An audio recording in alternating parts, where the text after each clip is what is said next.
Elliot Café. Elliot Café. Elliot Café. Advertising, marketing, and technology. Advertising, marketing, and technology. Advertising, marketing, and technology. Oh my god!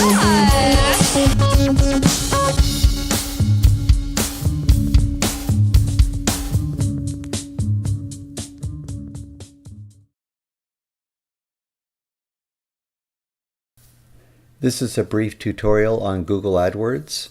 It's not comprehensive. It's more of a guide to give somebody who's never worked with AdWords before a general idea as to how it works.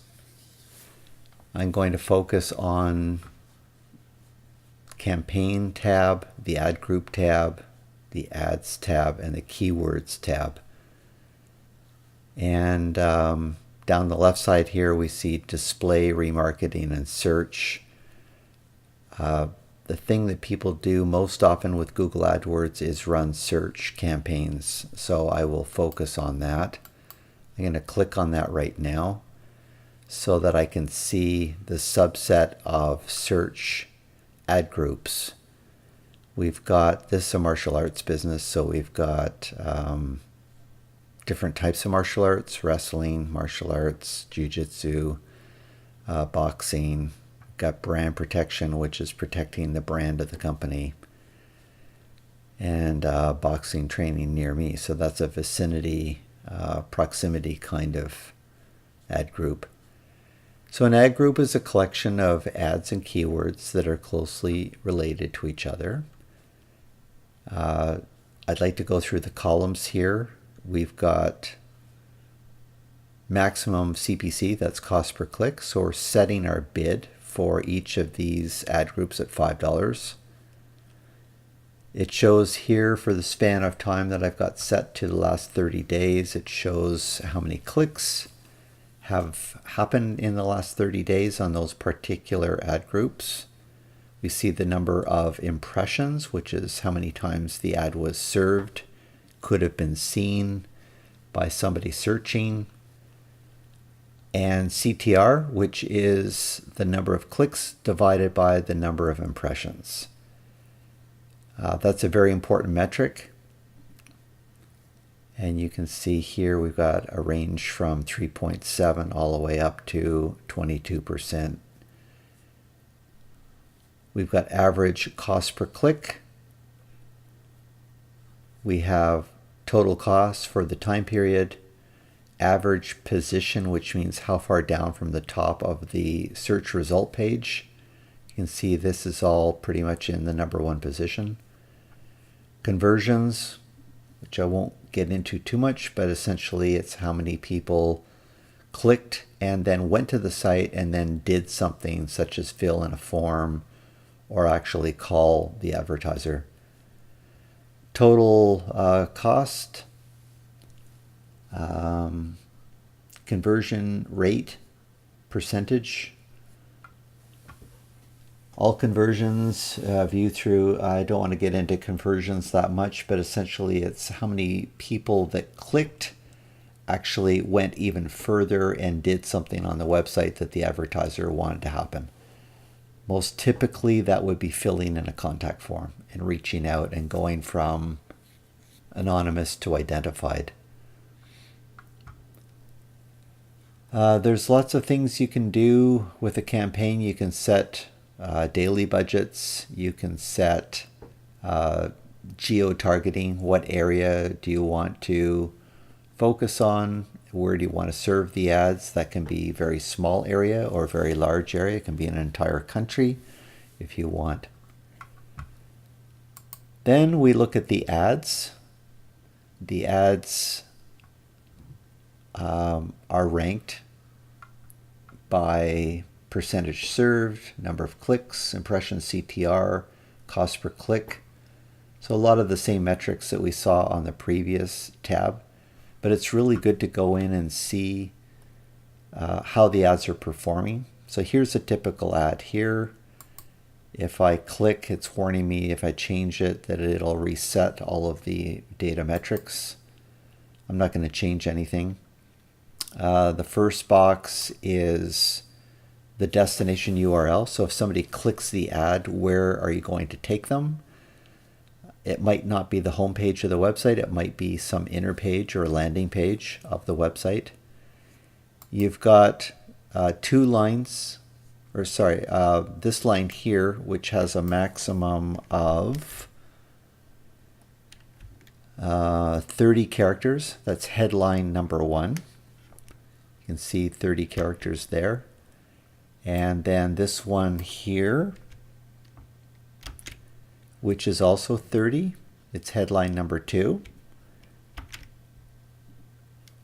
Here we have the actual, actually no, this is the display URL. So it would relate to what shows in the ad. Now the display URL might not be the real URL. Typically we put in keywords into the display URL, which relate to the keywords that the searcher was searching for. Just makes it look more enticing and more relevant to the searcher.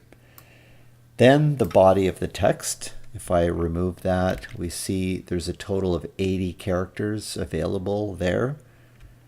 I'll put that back in, and that would be the main body of the text. So those are the components of the ad, which I'm going to cancel out of right now. And that's basically it. These ads are written by humans, whoever set up the campaign, and this is not easy to do. That's why very often it's a good idea to use a professional to help with this. The way that you write the ads really can make a difference on the CTR, the click-through ratio. That's a very important metric. You want ads that get clicks. That's the bottom line. Then we have keywords. So it shows the keywords that you want to be a trigger to serve the ads, and the ad groups that they relate to. So I can zero in on a particular ad group by clicking on it, and then I will get a subset of only keywords that are being bid on for that particular ad group.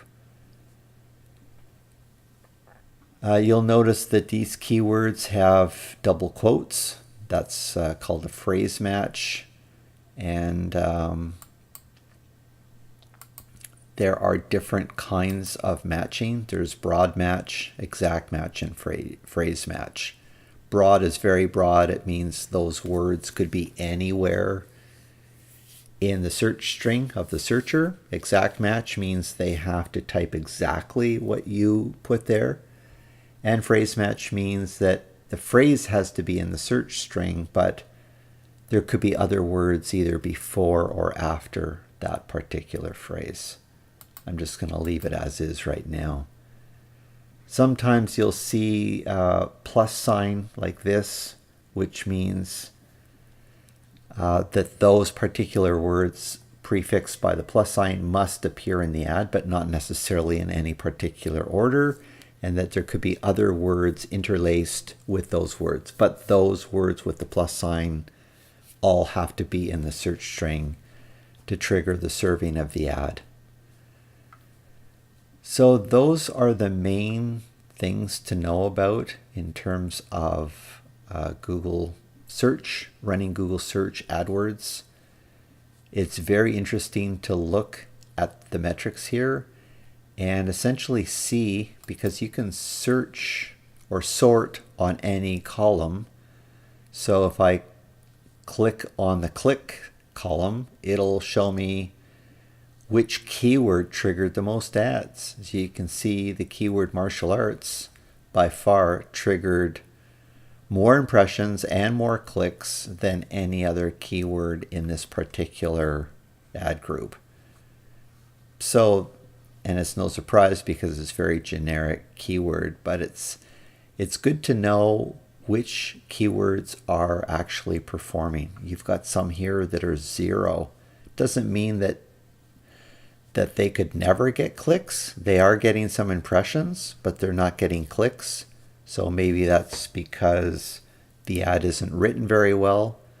there could be some reason for that. If you're getting a lot of impressions with no clicks, that means you've got a low CTR.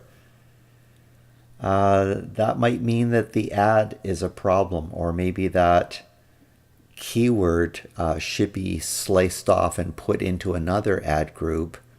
Like this one here, martial arts for kids, maybe should be in its own ad group with an ad written with the kid keyword in there.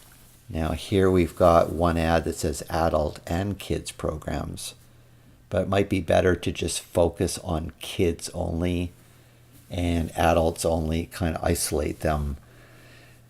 So this is where it gets tricky. It's hard to be a do-it-yourselfer in this world. There's so much to learn, and I've only shown you the tip of the iceberg, scratched the surface, so to speak.